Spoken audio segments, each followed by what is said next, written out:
Hey guys, welcome back to my... Oh, well, I'm not sure whether I'm going to be putting it on Patreon or anything like that, but I will be putting on my YouTube shorts. So I thought I'd decide to come back and bring back filming in my car, because let's be real, I'll probably end up doing it. Unfortunately, I have the windows down, so I might be getting people watching me eventually, but it's a pretty quiet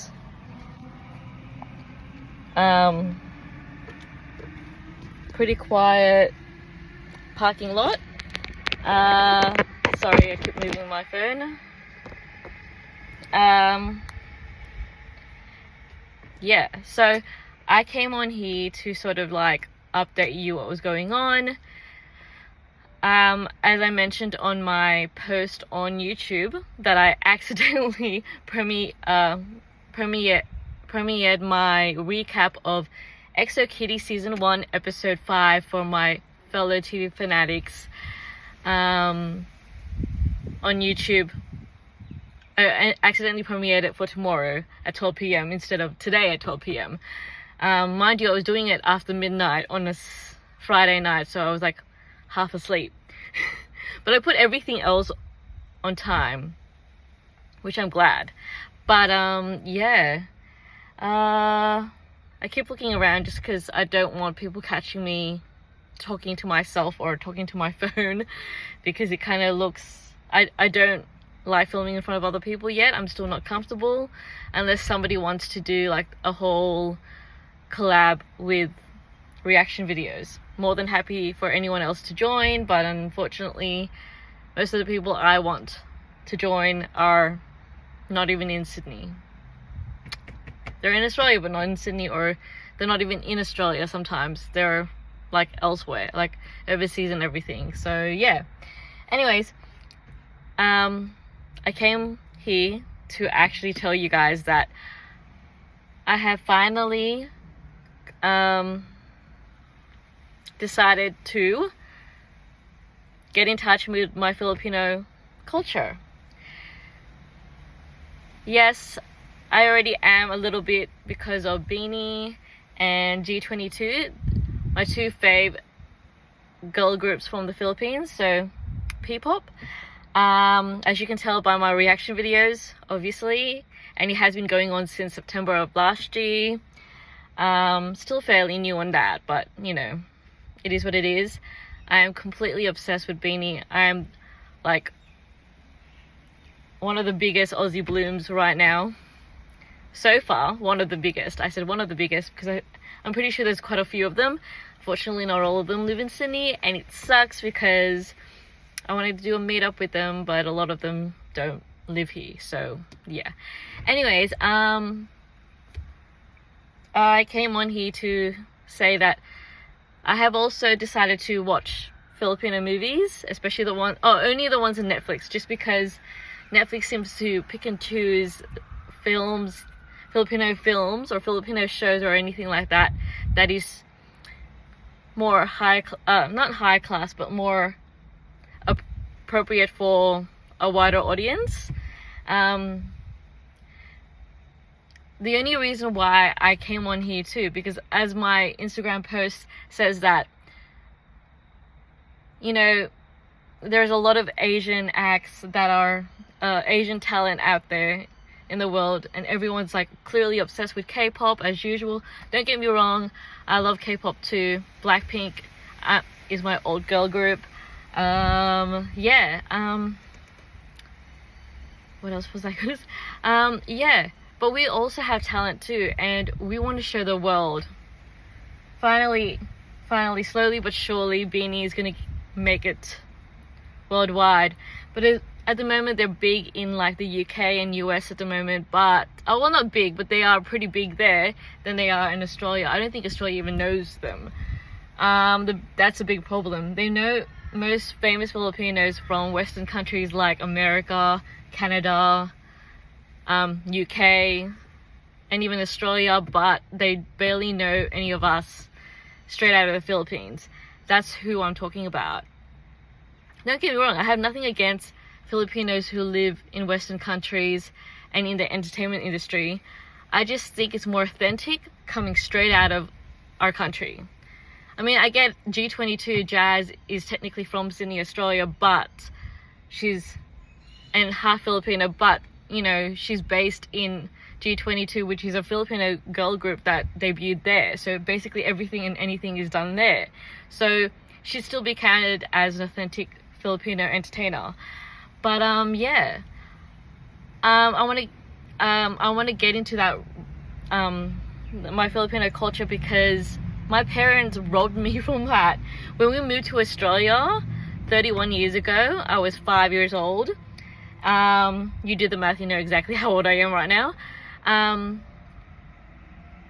My parents made me master English, made me master being an Australian, and I was raised very Australian-like, even though we had Filipino culture every now and then, but that's only at home. My parents wanted me to be Aussie. That's why we moved to Australia, to have a better life, but also because they wanted me to fit in society here in Australia. Because let's be real, you can't fit in if you're like mostly in your culture. No offense to those who were, you know, obviously raised to still be Filipino or any other culture that they have, but my parents were like, no, we want our kids to have the Aussie treatment. We didn't really have much Aussie treatment because, let's be real, out of all the Asians, we are the bottom of the barrel. That's the truth. That's the reality of it. But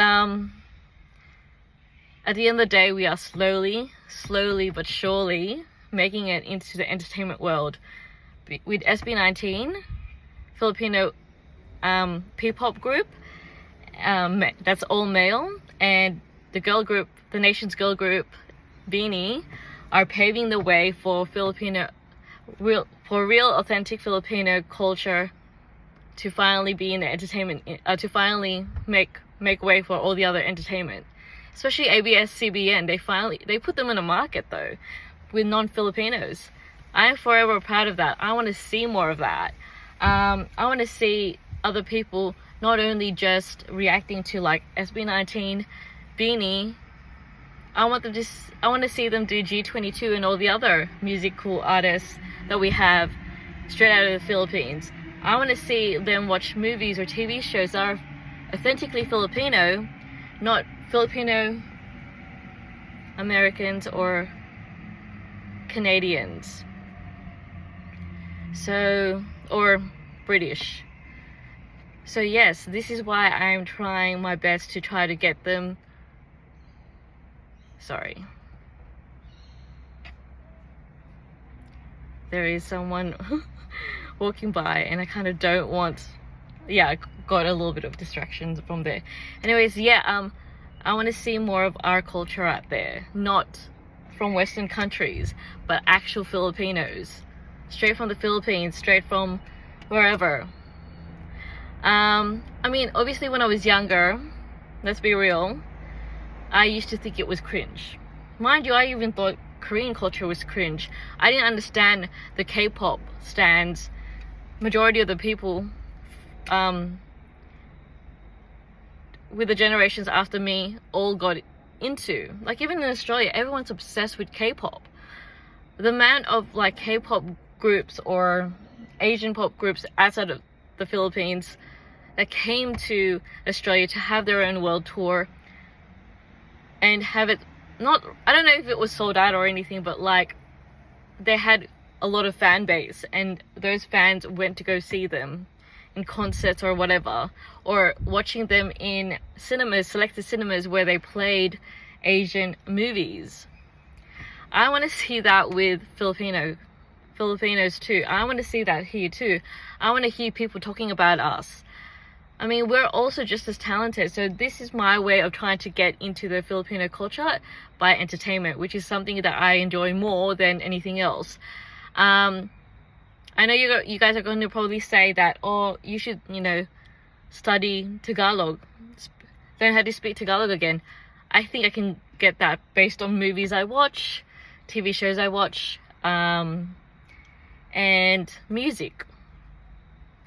So let's get myself there and get the rest of the world knowing about Philippines. So that's all I have to say. I'm gonna go now. Hope you guys enjoyed this mini, I don't know if it's a rant or event or whatever, of me trying to get Filipino culture out there in the Western world. We already pleased Americans, we already pleased Canadians, we already pleased even British people. Let's please Australians and New Zealanders too, because we're so slow for everything else. I want us to know things too. I want to hear Beanie playing on the radio. I want to hear Beanie like on the music in like the stores that I shop in. I heard that they were playing either Zero Pressure or Out of My, they were playing Out of My Head by Beanie's newest song that was released last Friday in a UK grocery store. I want to hear that in Woolies, Coles, and whatever stores that we have, grocery stores. I want to hear that here. So let's get us there. My fellow blooms, my fellow bullets, anyone in Australia, New Zealand, help me out. Let's get our culture out and about, finally. Anyways, bye.